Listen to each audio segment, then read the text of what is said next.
नमस्कार भारत। क्या होगा अगर मैं आपको बोलूँगा कि इंटरनेट का फ्यूचर और आर्टिफिशियल इंटेलिजेंस का फ्यूचर अर्थ पे नहीं बल्कि उससे बाहर बन रहा है।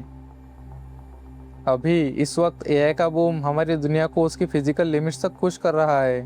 2035 तक ग्लोबल डेटा सेंटर्स की electricity consumption approximately 1200 terawatt hours तक पहुंचने का एस्टिमेट है, यानी पूरे जापान देश की एक साल की बिजली से भी ज़्यादा।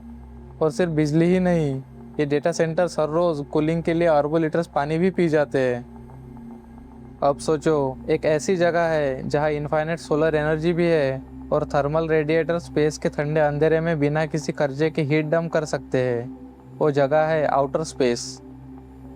इलॉन मस्क की स्पेसएक्स ने ऑलरेडी एफसीसी में एप्लीकेशन फाइल कर दी है, एक passive orbital data centre network बनाने के लिए। हालांकि अभी उसकी रेगुलेटरी अप्रूवल पेंडिंग है। लेकिन इंडिया साइडलाइंस पे नहीं बैठा। इंडिया डीप टेक स्टार्टअप्स का एक पूरा वैनगार्ड एक्टिवली पहला सॉवरन स्पेस डेटा सेंटर बना रहा है। आओ समझते हैं कैसे और क्यों मैटर करता है। एनर्जी क्राइसिस तो है ही, लेकिन इससे भी बड़ा एक जियोपॉलिटिकल थ्रेट है। इंडिया का digital personal data protection act कहता है कि इंडियन डेटा को इंडियन लॉज फॉलो करने पड़ते हैं। अब ये एक्ट एक्सप्लिसिटली एक्स्ट्रा टेरिटोरियल है, मतलब ये इंडिया के बाहर भी अप्लाई होता है। लेकिन प्रॉब्लम यह है कि स्पेस में इस एक्ट को एनफोर्स करना इनक्रेडिबली डिफ़िकल्ट है, क्योंकि स्पेसक्राफ्ट इंटरनेशनल ट्रीटीज़ के अंडर ऑपरेट करते हैं। अगर कोई foreign satellite network Indian citizens का डेटा अर्थ से 500 किलोमीटर ऊपर प्रोसेस करे, तो प्रैक्टिकली वो डेटा इंडिया के लीगल एनफोर्समेंट ज्यूरिसडिक्शन से बाहर चला जाता है। इसलिए अपने डिजिटल सॉवरेंटी बचाने के लिए इंडिया को अपना खुद का ऑर्बिटल इंफ्रास्ट्रक्चर बनाना ही पड़ेगा, और इंडियन स्टार्टअप्स इस काम में बहुत तेज़ी से आगे बढ़ रहे हैं। कई बड़े कोalitions इस रेस में आगे हैं। सबसे पहले न्यू क्लाउड और रॉकेट मैन्युफैक्चरर अग्निकुल कॉस्मोस की पार्टनरशिप। इनका प्लान है लेट 2026 में एक पायलट लॉन्च करके इंडिया का पहला एआई डेटा सेंटर स्पेस में बनाना।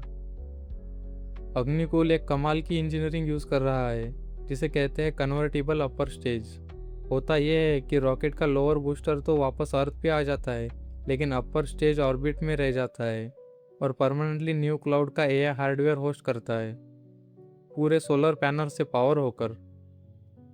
दूसरा है पाथफाइंडर मिशन, जिसमें सैटेलाइट इमेजिंग स्टार्टअप पिक्सेल ने हाथ मिलाया है सर्वम एआई के साथ। ट्रेडिशनली सैटेलाइट रॉ अर्थ इमेजेस नीचे ग्राउंड स्टेशंस पर भेजती है, प्रोसेसिंग बाद में होती है। पाथफाइंडर में सैटेलाइट पे ही डेटा सेंटर क्लास जीपीयूज होंगे, जो डायरेक्टली ऑर्बिट में सर्वम के sovereign AI language models training और इन्फ्रेंस दोनों रन करेंगे। हाइपर स्पेक्ट्रल इमेजिंग इसमें एक सपोर्टिंग कंपोनेंट के तौर पर काम करेगी। फिर है टेक मी टू स्पेस, जिन्होंने पहले से ही अपना MOITD orbital AI payload ISRO के POEM प्लेटफॉर्म पे सक्सेसफुली टेस्ट कर लिया है। और साथ में है स्काईसर्व, जो इस पूरे ऑनबोर्ड डेटा क्रंचिंग को ऑप्टिमाइज करने के लिए क्रिटिकल एज सॉफ्टवेयर बना रहा है। स्पेस में फिजिक्स बहुत एक्सट्रीम हो जाता है। वैक्यूम में फैंस काम नहीं करते क्योंकि कन्वेक्शन के लिए एयर चाहिए। तो orbital data centres massive thermal radiators use करते हैं, जो हीट को डीप स्पेस के ठंडे अंधेरे में पैसिवली रिजेक्ट करते रहते हैं। और कॉस्मिक रेडिएशन का क्या, वो एक अलग ही चैलेंज है। Indian startup take me to space अपने RSEM शील्ड के थ्रू टैंटलम कोटिंग्स इवेल्युएट कर रहा है। ये एक स्पेशल मेटल कोटिंग है जो इलेक्ट्रॉनिक्स को रेडिएशन से बचाता है।